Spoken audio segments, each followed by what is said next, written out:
처음부터 고백하기 원합니다. 주님이 홀로 가신 그 길, 주님이 홀로 가신 그 길, 주님 나도 따라가기 원합니다.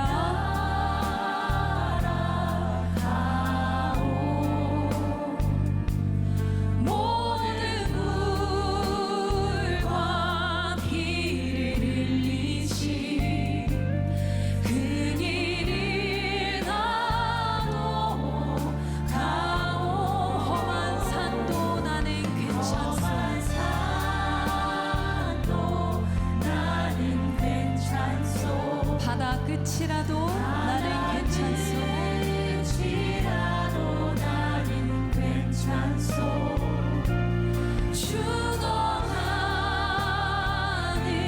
저들 위해 나를 버리길 바라오. 아버지 나를 보내주오.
하나님께 우리 찬양과 경배 올려드립니다. 할렐루야. 우리 이 시간 다 함께 자리에서 일어나 인내하며 하나님 보좌 앞으로 나아갑시다.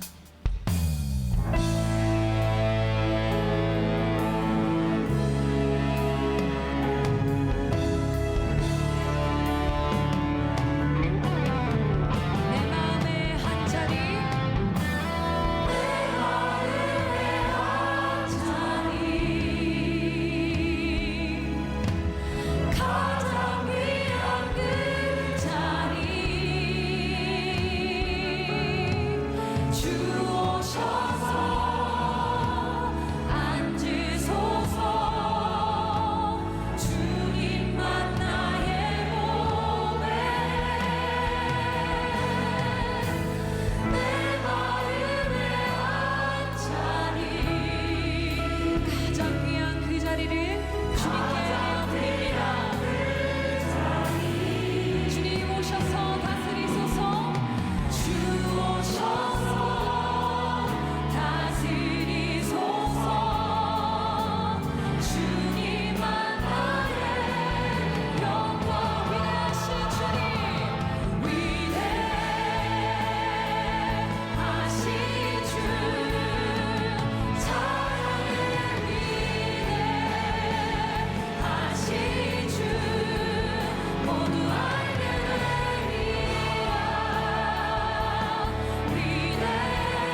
믿으며 우리의 한 믿음, 한 신앙을 고백합시다.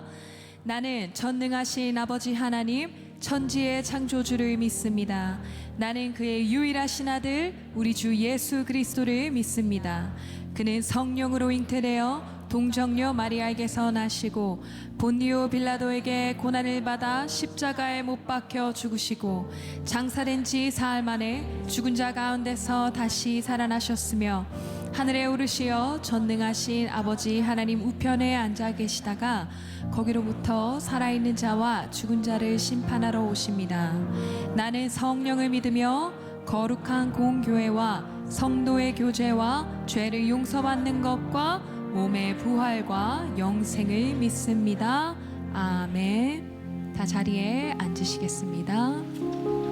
천국 복음이 모든 민족에게 증언되기 위하여 온 세상에 전파되리니 그제야 끝이 오리라. 아멘. 주님 다시 오시는 그 끝날까지 우리는 일어나 하나님 아버지를 위하여 우리는 달려나가겠습니다. 우리 이 믿음의 결단 가지고 다시 한번 찬양 올려드리기 원합니다. 주님 다시 오실 때까지, 주님 다시 오실 때까지 나는 이 길을 가리라.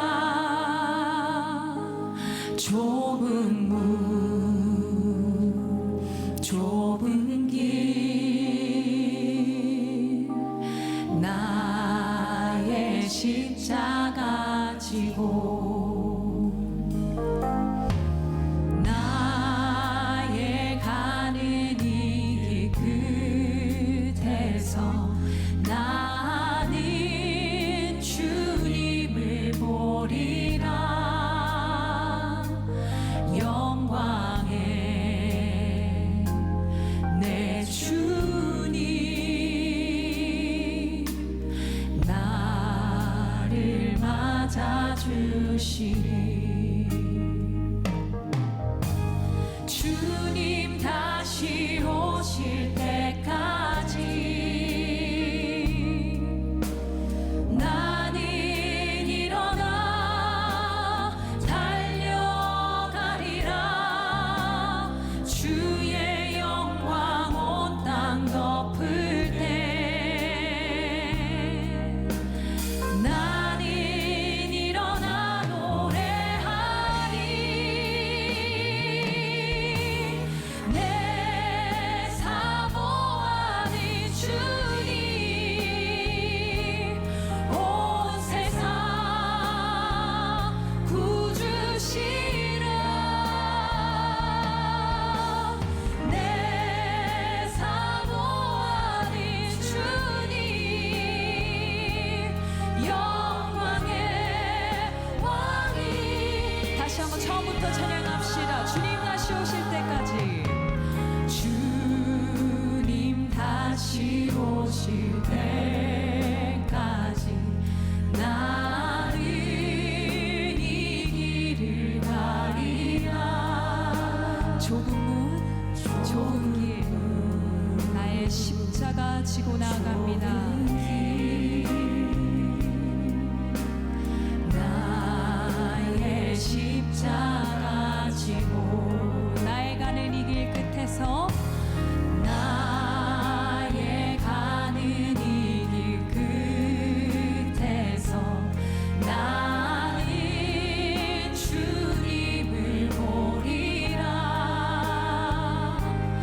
영광의 내 주님 나를 맞아주시니. 아멘. 주님 다시 오실 때까지, 주님 다시 오실 때까지 나는 일어나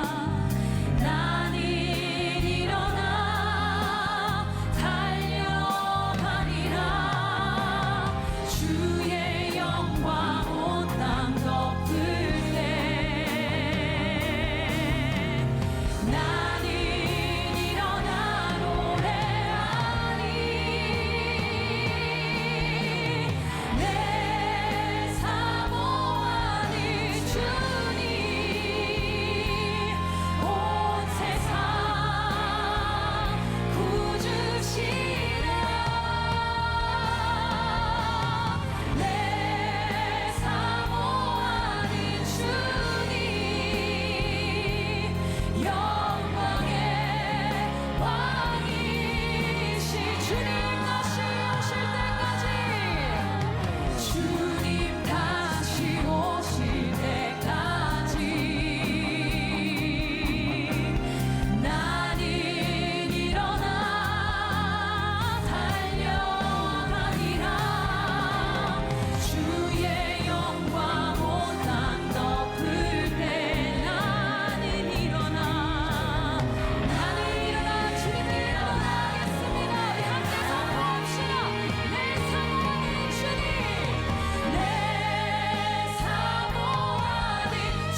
하나님, 우리가 항상 영적으로 깨어 있어 하나님 아버지의 시선과 우리 하나님의 마음이 향하는 곳에 우리들의 마음과 손길과 발걸음이 향하기를 원합니다. 주님의 뜻이 있는 곳에 우리 만나교회가 잘 쓰임받기를 소망하오니 하나님의 임재를 경험한 예배자들이 되게 하시고 예수님의 말씀으로 훈련된 제자가 되어 세상 밖으로 나아가 아직 주님을 알지 못하고 고통과 죄에 매여 살아가는 불쌍한 영혼들에게 예수 그리스도의 복음을 전파하는 자들로서 우리를 세워 주시옵소서.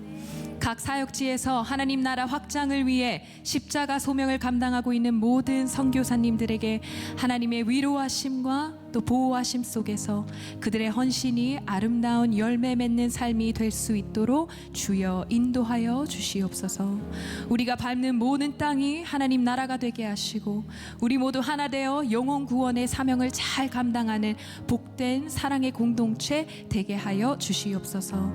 복음 들고 흩어지는 우리와 함께 하여 주시기를 간절히 바라오며 예수님의 이름으로 기도드립니다. 아멘.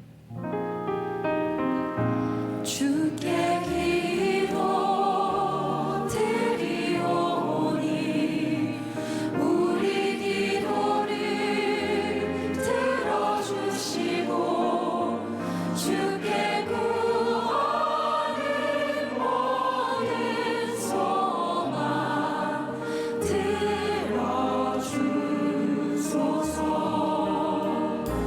주께 기도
오늘 말씀 하나님의 마음 알기 네 번째 시간으로 하나님의 마음을 아는 것이 선교다. 이런 하나님의 마음과 선교를 연결시켜서 함께 말씀을 좀 나눠보려고 합니다.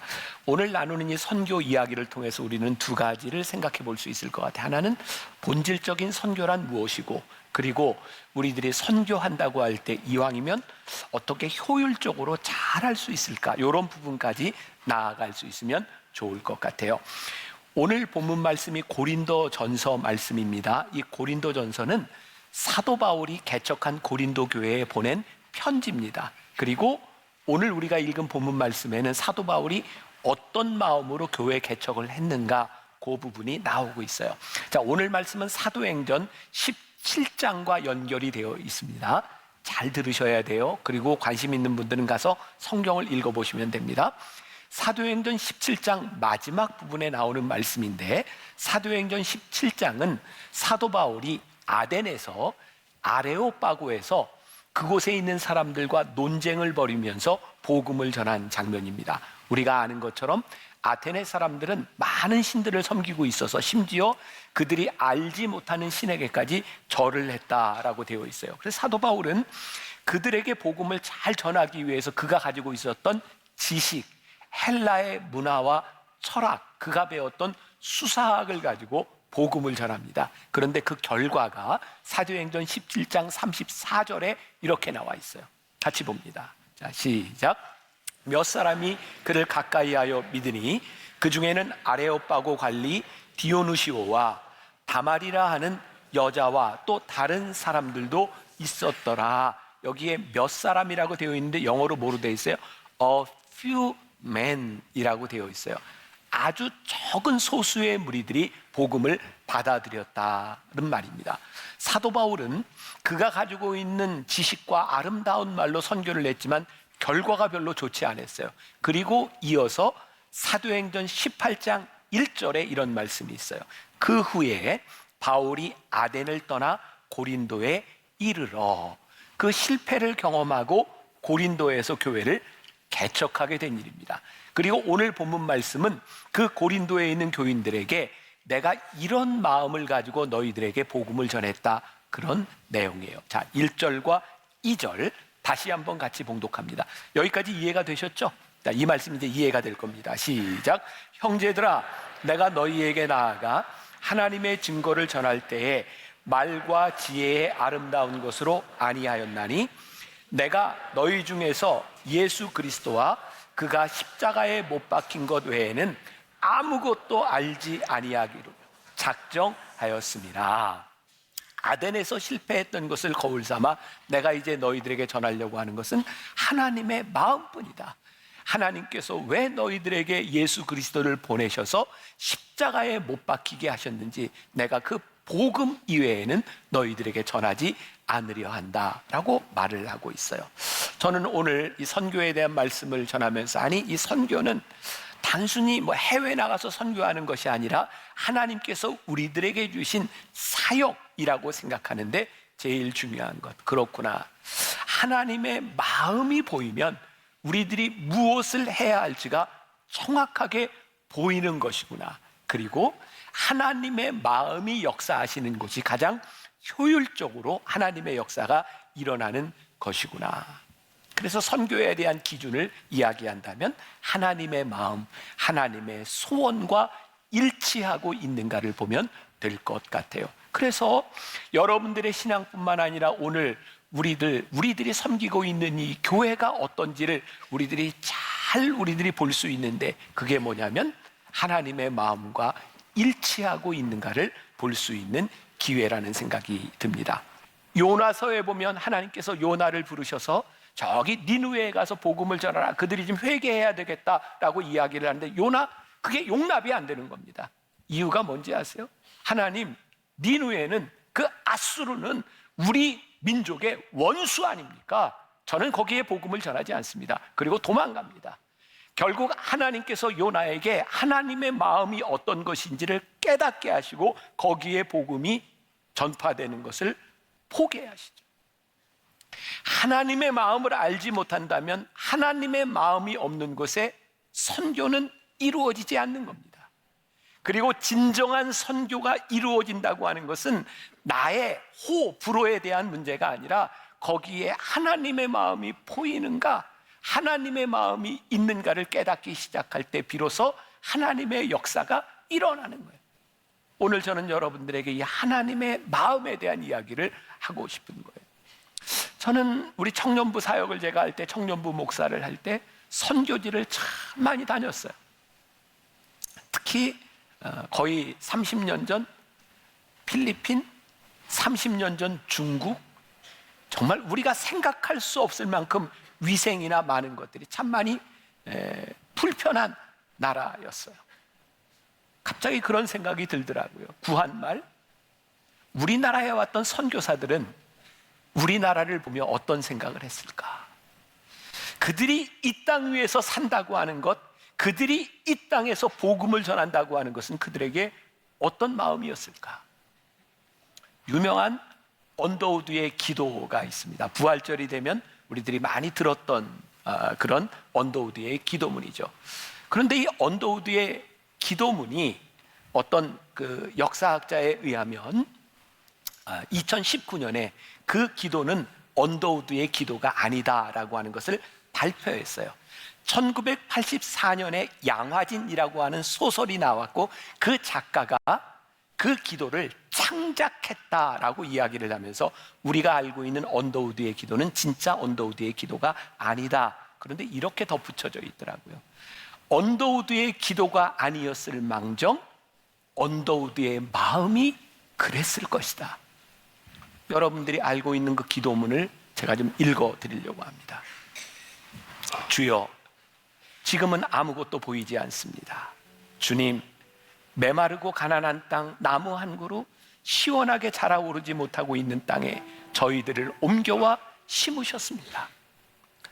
어떻게 그 넓고 넓은 태평양을 건너왔는지 그 사실이 기적입니다. 주께서 붙잡아 뚝 떨어뜨려 놓으신 듯한 이곳, 지금은 아무것도 보이지 않습니다. 보이는 것은 고집스럽게 얼룩진 어둠뿐입니다. 어둠과 가난과 인습에 묶여있는 조선 사람들 뿐입니다. 그들은 왜 묶여있는지도 고통이라는 것도 모르고 있습니다. 고통을 고통인 줄 모르는 자에게 고통을 벗겨주겠다고 하면 의심부터 하고 화부터 냅니다. 조선 남자들의 속셈이 보이지 않습니다. 이 나라 조정의 내심도 보이질 않습니다. 가마를 타고 다니는 여자들을 영영 볼 기회가 없으면 어쩌나 합니다. 조선의 마음이 보이지 않습니다. 그리고 저희가 해야 할 일이 보이지 않습니다. 그러나 주님, 순종하겠습니다. 겸손하게 순종할 때 주께서 일을 시작하시고 그 하시는 일을 우리의 영적인 눈이 볼 수 있는 날이 있을 줄 믿습니다. 믿음은 바라는 것들의 실상이요 보지 못하는 것들의 증거니 라고 하신 말씀을 따라 조선의 믿음의 앞날을 볼 수 있게 될 것을 믿습니다. 지금은 우리가 황무지 위에 맨손으로 서 있는 것 같사오나 지금은 우리가 서양 귀신 양귀자라고 손가락질 받고 있사오나 저희들이 우리 영혼과 하나인 것을 깨닫고 하늘나라의 한 백성, 한 자녀임을 알고 눈물로 기뻐할 날이 있음을 믿나이다. 지금은 예배드릴 예배당도 없고 학교도 없고 그저 경계의 의심과 멸시와 천대함이 가득한 곳이지만 이곳이 머지않아 은총의 땅이 되리라는 것을 믿습니다. 주여, 오직 제 믿음을 붙잡아 주소서. 언더우드가 이 땅에, 구한말 이 땅에 이런 기도를 드렸을 때 그런 기도를 드리게 했던 그 마음은 무엇이었을까? 저는 양화진에 있는 선교사들의 무덤을 몇 번 가본 적이 있어요. 거기에 가면 선교사들의 무덤의 묘비에 여러 가지 글들이 있어요. 근데 저의 마음을 가장 아프게 했던 것은 선교사들의 무덤이 아니었어요. 그곳에 가면 선교사들이 낳았던 아이들이 영화로 이름도 없이 세상을 떠났던 영아들의 무덤이 쭉 펼쳐져 있어요. 아마 그들의 나라에서 그 아이들을 낳았더라면 그렇게 속절없이 죽지 않았을 텐데 그 아이들의 무덤이 있어요. 양화진에 25살의 나이에 한국에 온 지 8개월 만에 세상을 떠난 루비 캔드릭의 묘비가 있습니다. 루비 캔드릭의 묘비에는 이런 글이 쓰여져 있어요. 만일 내게 1000개의 생명이 있다면 그 모두를 조선에 바치리라. 루비 캔드릭은 1907년 텍사스의 감리교 청년회의 파송으로 우리나라에 오게 되었습니다. 루비 캔드릭이 선교하기 위해서 이 땅에서 조선어를 배우다가 급성 맹장에 걸려요. 그리고 수술을 받고 후유증으로 죽습니다. 아마도 그의 나라에서 수술을 받았더라면 그렇게 죽지 않았을 텐데, 그녀는 죽어가면서 이런 유언을 합니다. 텍사스의 청년 10명, 20명, 50명씩 이 땅에 오게 하여 주옵소서. 그리고 그 유언대로 그 다음에 텍사스의 청년 20명이 선교사로 헌신하고 우리나라로 들어오게 됩니다. 바로 루비 캔드릭이 죽기 전 그의 부모님에게 보냈던 편지가 있어요. 조선 땅에 오기 전 집들에 심었던 꽃이 활짝 폈다는 소식을 들었을 때 하루 종일 집 생각만 했습니다. 이곳은 참 아름다운 곳입니다. 선한 마음과 복음에 대한 열정으로 보아 아마 몇십 년이 지나면 이곳은 주님의 사랑이 넘치는 곳이 될 것 같습니다. 그러나 한편에서는 탄압이 점점 심해지고 있습니다. 그저께는 주님을 영접한 지 일주일도 안 된 서너 명이 끌려가 순교했고, 토마스 선교사와 제임스 선교사도 순교했습니다. 본부에서는 철수하라고 했지만 대부분의 선교사는 그들이 전도한 조선인과 숨어서 예배를 드리고 있습니다. 오늘 밤은 유난히 고향으로 돌아가고 싶습니다. 외국인을 죽이고 기독교를 증오한다는 소문 때문에 부두에서 저를 끝까지 말리셨던 어머니의 얼굴이 자꾸 제 눈앞에 어른거립니다. 아버지, 어머니, 어쩌면 이 편지가 마지막일 수도 있습니다. 제가 이곳에 오기 전 뒤틀에 심었던 한 알의 씨앗으로 이제 내년이면 온 동네가 꽃으로 가득하겠죠. 그리고 또 다른 씨앗을 만들겠죠. 저는 이곳에 작은 씨앗이 되기로 결심했습니다.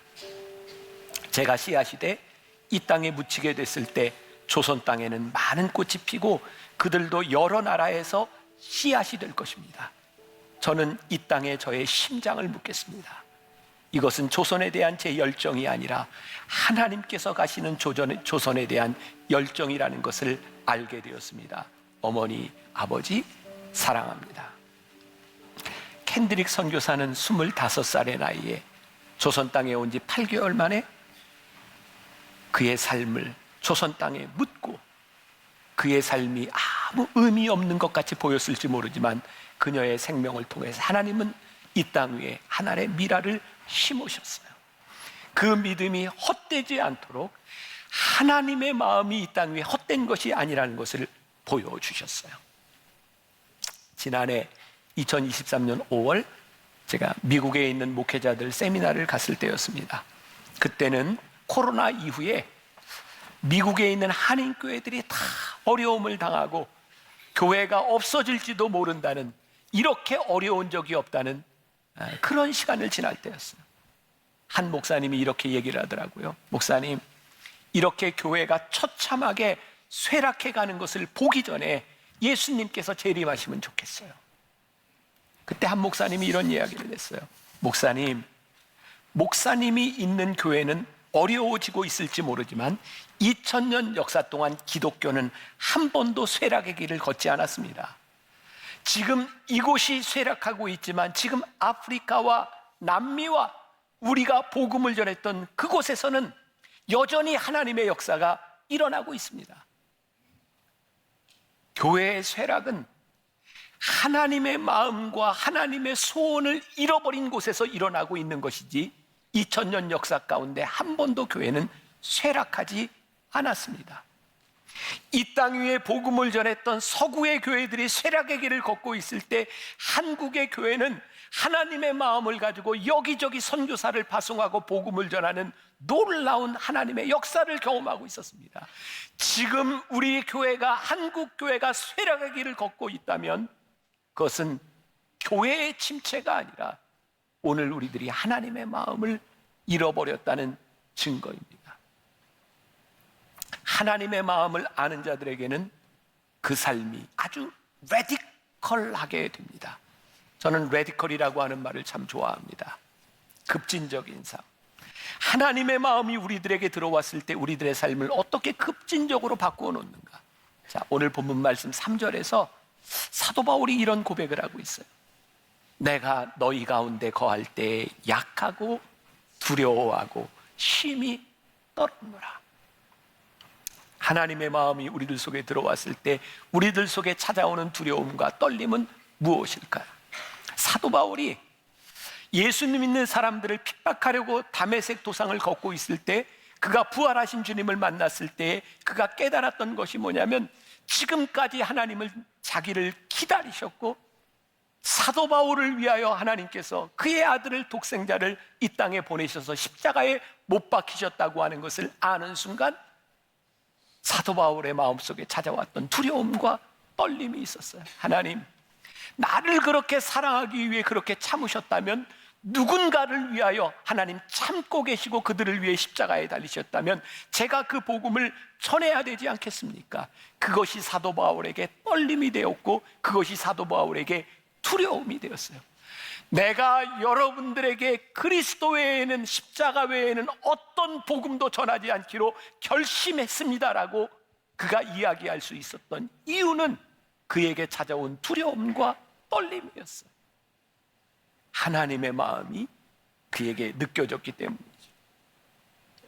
요즘 제가 올해 새로 된 장로님들, 그리고 코로나 때 된 장로님들과 함께 성경 공부를 하고 있어요. 책을 읽어가면서 공부를 하고 있는데, 지난주였어요. 한 장로님이 저에게 이렇게 질문을 하더라고요. 목사님, 우리가 죄의 종에서 살다가 그리스도의 종으로 살아가는 것이 정말 기쁘고 즐거운 일입니까? 죄에 매였던 우리가 자유를 얻는 것은 기쁜 일인 줄 알겠는데 그리스도의 종으로 살아가는 것이 진짜 기쁜 일입니까? 목사님, 장로로 사는 게 쉽지 않습니다. 이 추운 날 아침부터 나와서 장로가 되어서 주차 안내를 하고 서 있는 것도 쉽지 않고, 주일 오후가 되면 가서 저도 쉬고 싶고 내일 출근을 하려면 낮잠도 자고 싶은데 지금 목사님하고 성경 공부하고 있는 것도 힘이 듭니다. 진짜 그리스도의 종으로 살아가는 것이 기쁜 일입니까? 그 이야기를 들으면서 저에게도 그런 질문이 생겼어요. 하나님, 저에게 그런 기쁨과 그런 마음들이 있습니까? 주님께서 우리들에게 주셨던 두렵고 떨리는 마음이 지금 우리들에게 살아 있습니까? 그게 없다면 지금 우리가 예배를 드리고 우리들이 교회에서 사역이라는 이름으로 무언가를 하는 것들이 우리들에게 진짜 기쁨일 수 있겠습니까? 하나님의 마음이 느껴져 내가 1000개의 심장이라도 조선에 묻을 수 있다고 생각했던 그 마음들이 우리들에게 살아 있습니까? 사도 바울이 오늘 본문 4절에서 이렇게 이야기를 합니다. 내 말과 내 전도함이 설득력 있는 지혜의 말로 하지 아니하고 다만 성령의 나타나심과 능력으로 하여. 사도 바울이 그의 사역을 할 수 있었던 이유 가운데 하나가 성령의 나타나심과 능력이라고 말을 하고 있어요. 하나님, 언제부터인가 우리들에게서 성령의 능력이 사라져버린 것 같습니다. 성령의 나타나심이 우리들에게 없는 것 같습니다. 성령의 능력, 나타나심, 영어의 델리게이션이라는, 위임이라는 말. 여러분, 하나님께서 하나님의 마음으로 우리들에게 위임하신 그 일, 그것이 우리들에게 있습니까? 요즘 우리나라 정치에 지금 제일 핫한 게 그런 말이죠. 윤심, 한심, 이심, 비명, 친명. 누구의 마음이 어디에 있는가? 그게 힘이라는 거예요. 여러분, 그런 자랑 해보셨어요? 성령의 능력이 나에게 있습니다. 하나님의 마음이 나에게 있습니다. 이것이 사명입니다. 이것 잃어버렸다면 우리는 모든 능력을 상실한 사람.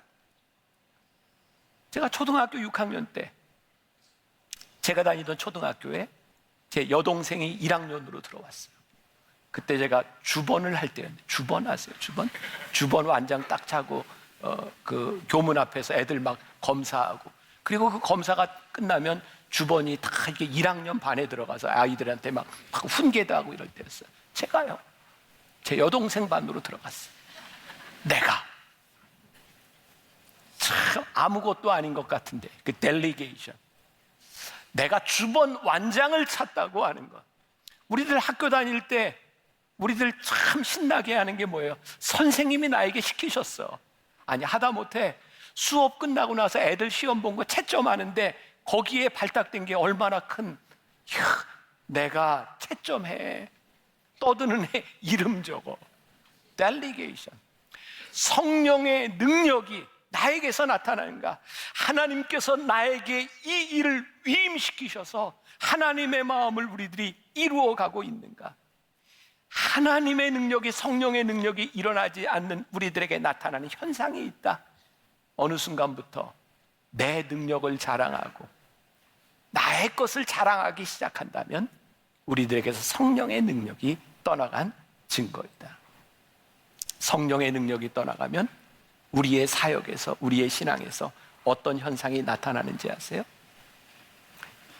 자꾸 내 명예를 가지고 보상을 받으려고 해요. 한국 교회에 지금 일어나고 있는 가장 위험한 신호 중에 하나가 언제부터인가 자꾸 명예를 통해서 내가 어떤 사람인 것을 증명해 보이려고 하는 목회자들이 나타나고, 교회 안에 직분들이 섬김이 아니라 이것이 명예가 되어서 내가 이런 사람이라고, 내가 교회에서 하고 있는 사역, 내가 하고 있는 일들을 명예로 보상받으려고 한다는 증거는 성령의 능력이 우리들에게서 떠나간 증거이다. 또 성령의 능력이 떠나가면 우리는 자꾸 물질로 보상받으려고 하는 마음들이 생겨요. 성령의 능력이 나에게 있으면 우리들에게 두려움이 없고 하나님이 함께 하셔, 하나님이 책임지실 거야 라고 생각을 하는데, 성령의 능력이 떠나가고 나니 내가 하고 있는 이 일, 사역, 그 다음에 내가 어떻게 보상을 받지? 내가 어떻게 내 안전을 보장하지? 나에게 힘은 무엇이지? 그게 자꾸 물질로 들어오는 거예요. 성령의 능력이 떠나간 교회 안에서 돈으로 얽힌 문제들이 일어나고, 돈 문제 때문에 싸움이 일어나고, 선명한 비전이 사라지면 자꾸 돈들이 우리들에게 올무가 되기 시작합니다. 제가 토요일 날 예화로 잠깐 이 이야기를 했더니 여러분들이 조금 불편하셨는데, 제가 그런 게 아닌데, 사실 제가 지난주 한 주간 동안 마음이 많이 힘들고 불편했어요. 이유는 뭐 이렇게 큰 일은 아니지만 제가 최선을 다해서, 정말 죽을 힘을 다해서 만나교회 목회 참 열심히 했다고 생각했는데, 정말 참 작은 일인데 제 마음이 서운하고 섭섭했어요.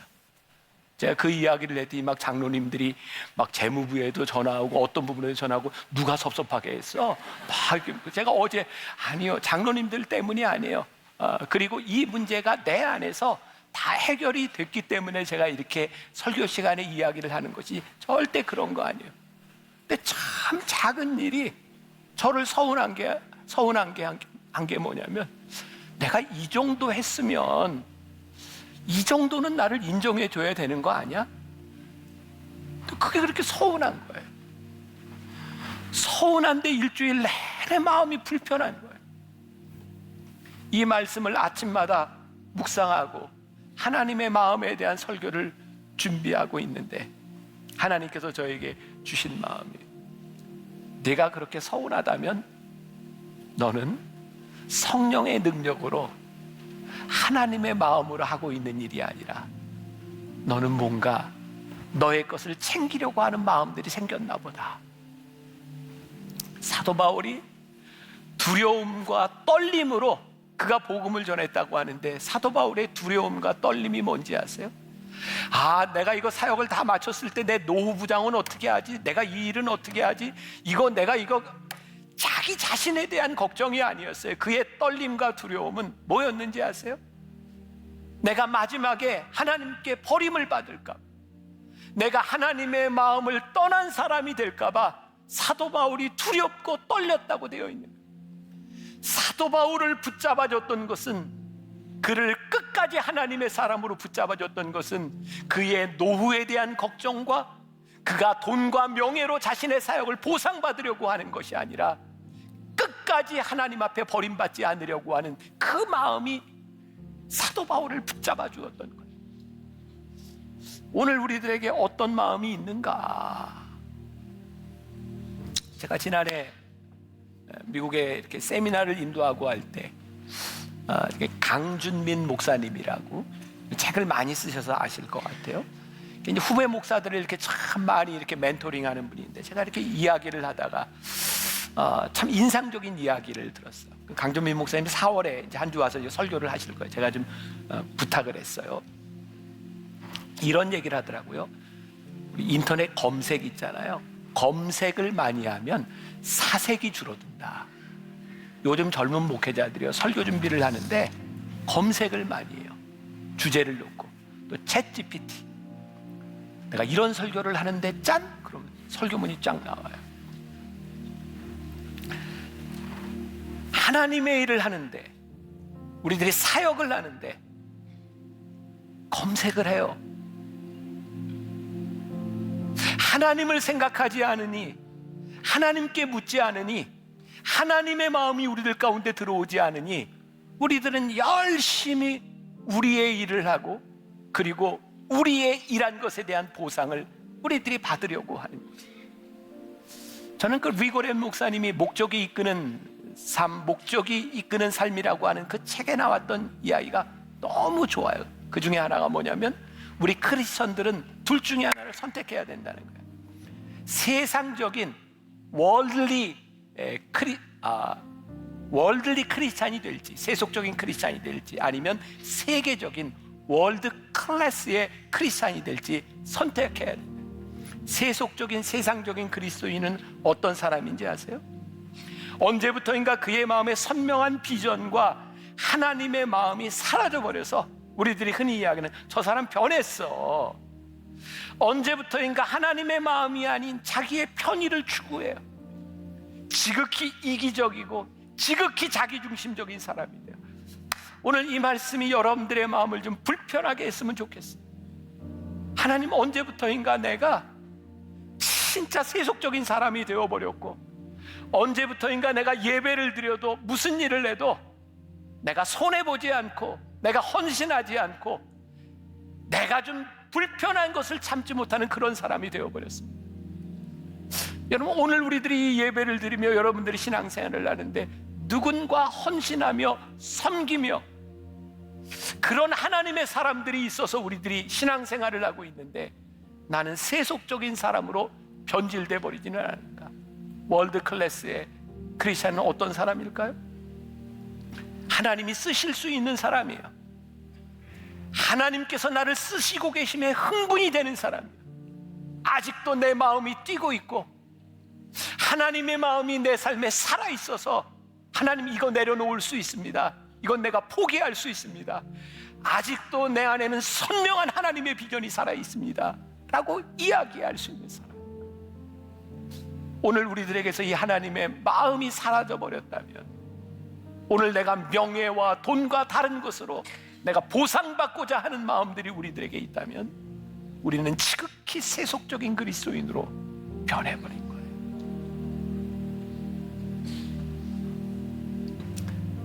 여러분들에게 다시 한번, 아니 저에게